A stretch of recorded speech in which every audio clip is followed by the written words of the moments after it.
Decent. Hey, shalom, shalom. Infinite praise, glory, and honor be unto Yahweh Bahashem, Yahweh Shai Bahashem Wadash. Peace and double honor to the apostles and elders of Great Millstone. Shalom to the elect.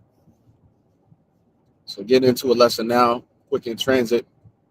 And this is inspired off of some conversations with brothers about what's been going on in politics, geopolitics. You know, I'm sure all of you know by now. We did a few lessons on this, and other brothers have spoke on it about Venezuela. That's the talk of the new year.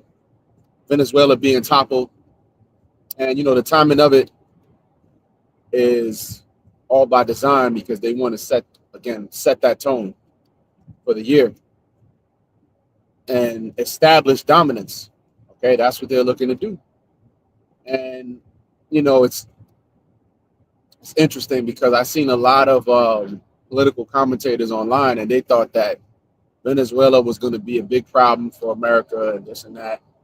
And it turns out that they were able to subdue them very quickly with the greatest of ease, man.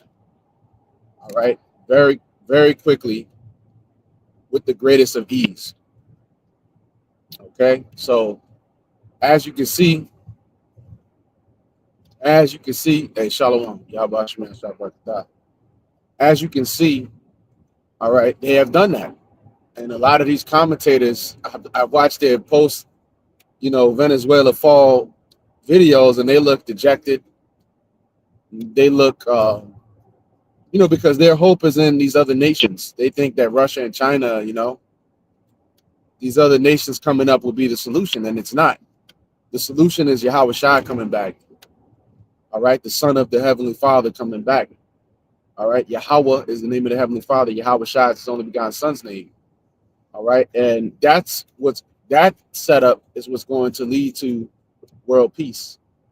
All right, but World War III is inevitable. It's going to happen. And when we look at how the Lord has dealt with different nations, he always builds up the pride before the fall. All right. Pride goeth before destruction, and a haughty spirit before a fall.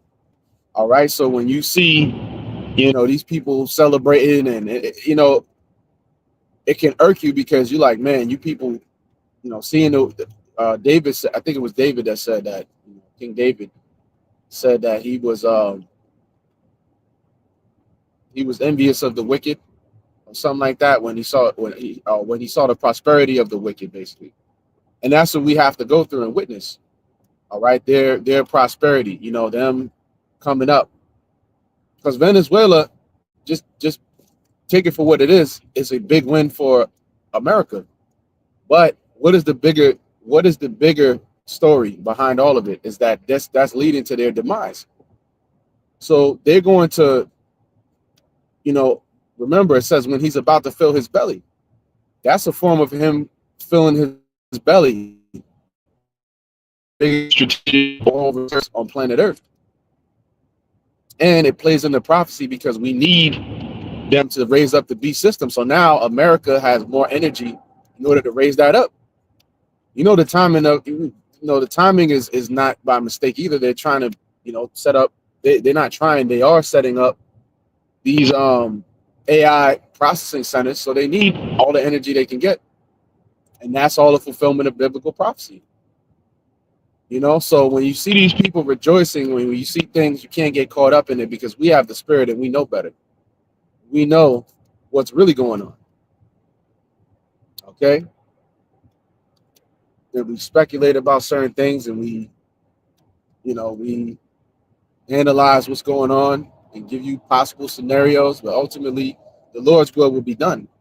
And the Lord's will was for this man to be puffed up with pride, just like Pharaoh. All right, Romans the 9th chapter. If I would bring that out if I wasn't on the road right now, but I'll quote it that you know, when you look at the chapter, it mentions Esau, all right, being a vessel of dishonor.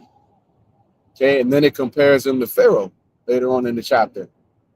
All right, and calls him a vessel of wrath fit to destruction. So, considering all those things, okay, What do you think is going on with Esau right now? His pride is going to a whole new level that has never been seen before, man. All right. Complete and total global domination is what he's after. All right. And now we know that China and Russia, inevitably, these nations, because China and America are doing deals. And you heard him say it. He said he has a good relationship with Xi. Trump said that.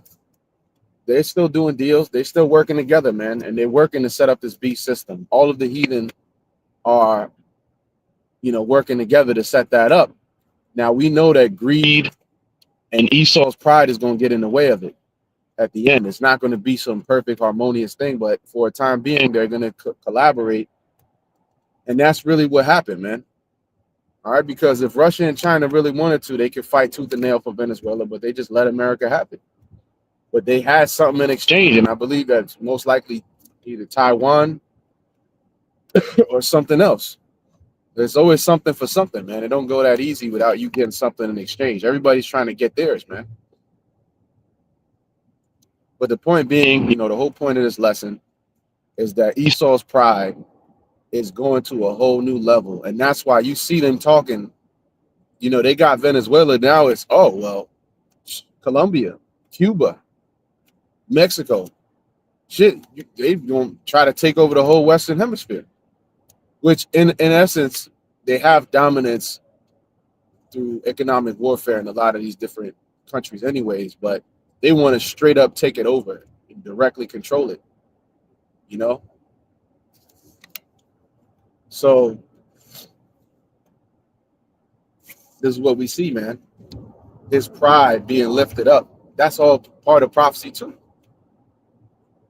He has to be on this high of pride and power, because power, he's power tripping, basically. When you power trip, power can go to your head quickly, man. If you don't have a spirit to handle it, and that's what has happened with Esau. So that pride is going to his head. That pride has puffed him up. That pride is having him do things, and now he's thinking he's untouchable. He's thinking that he's unstoppable. Okay, and the buck is going to stop when they try to go after Iran. Which you see what happened. They tried to topple Iran last year. It didn't go how they wanted. All right. But they aren't going to stop.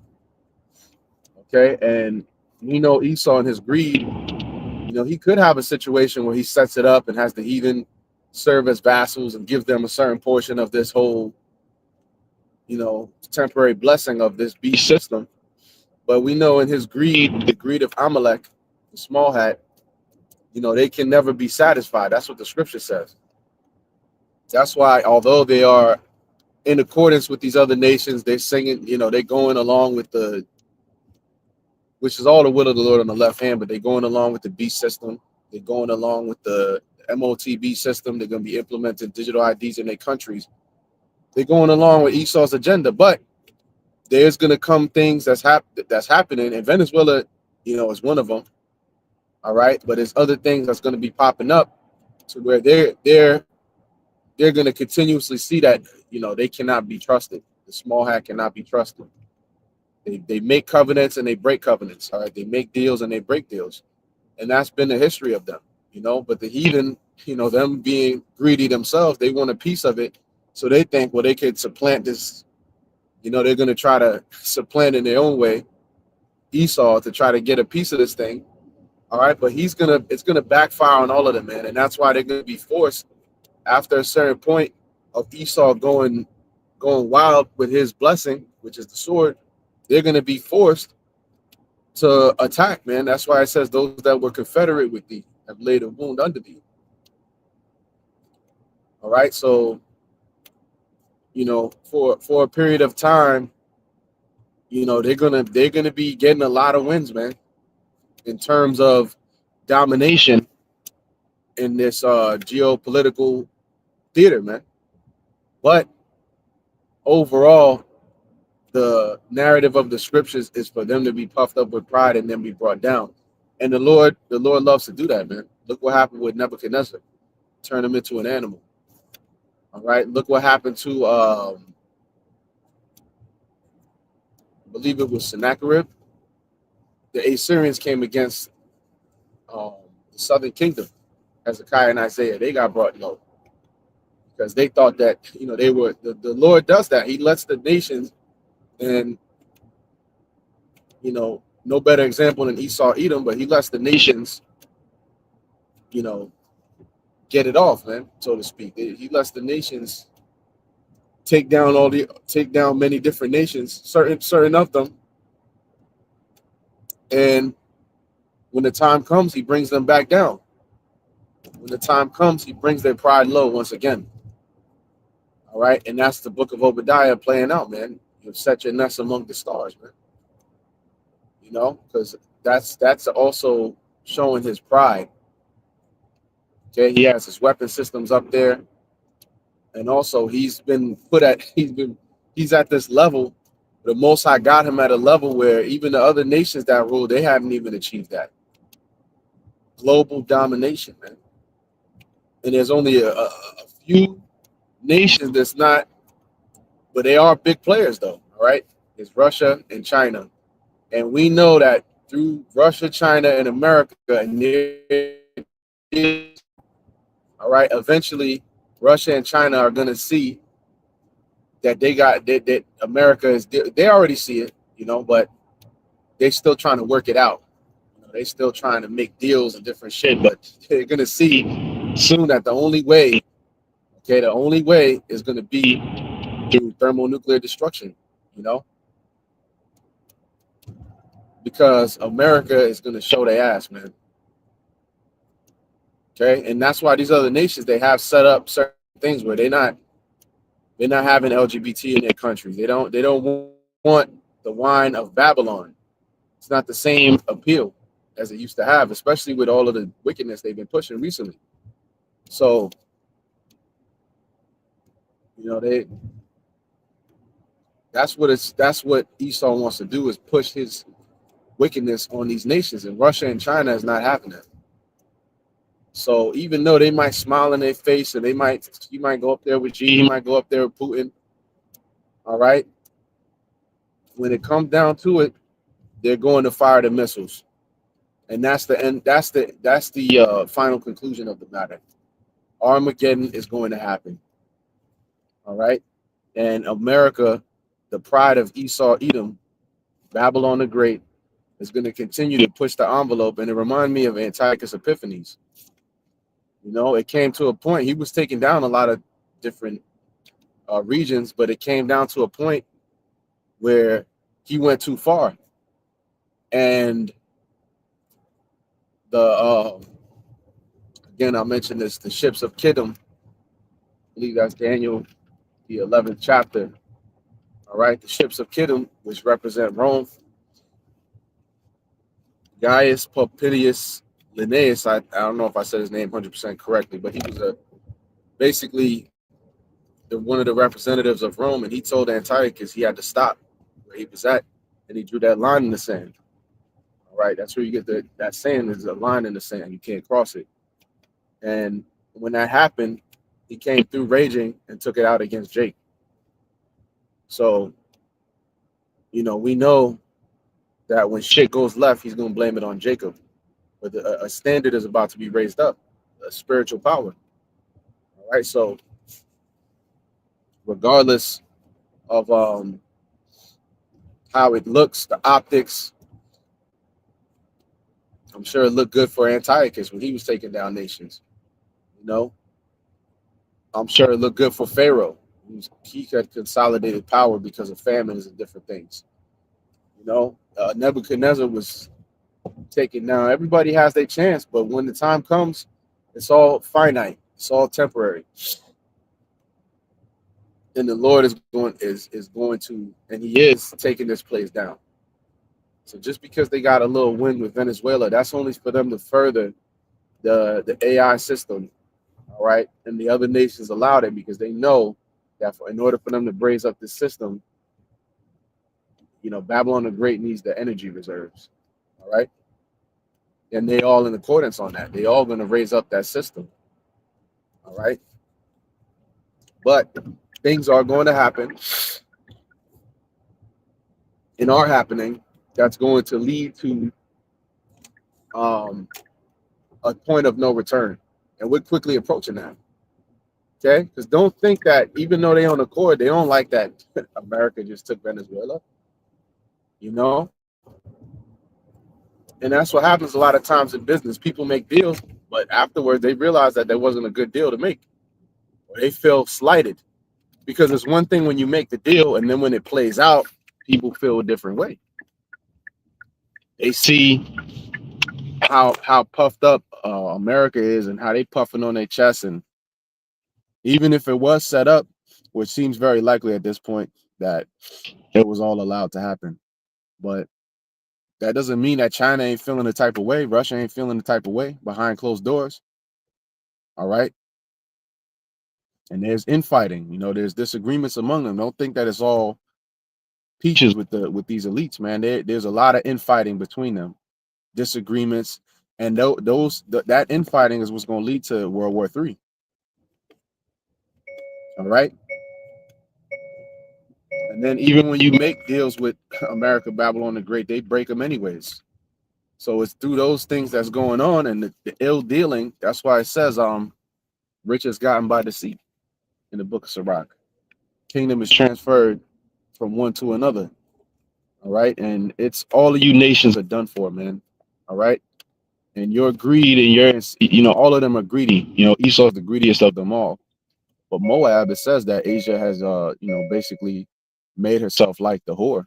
All right. They're going along with the get along, but there's going to come a time, man, very soon, where all of that, their whole alliance is going to be annihilated, man. The heathen are going to, through pride and through wicked dealing amongst themselves, they're going to fire missiles. How about Shimi Hawashai is going to put the thought in their mind to do it. All right. And the elites think they're going to escape away in bunkers. They're not.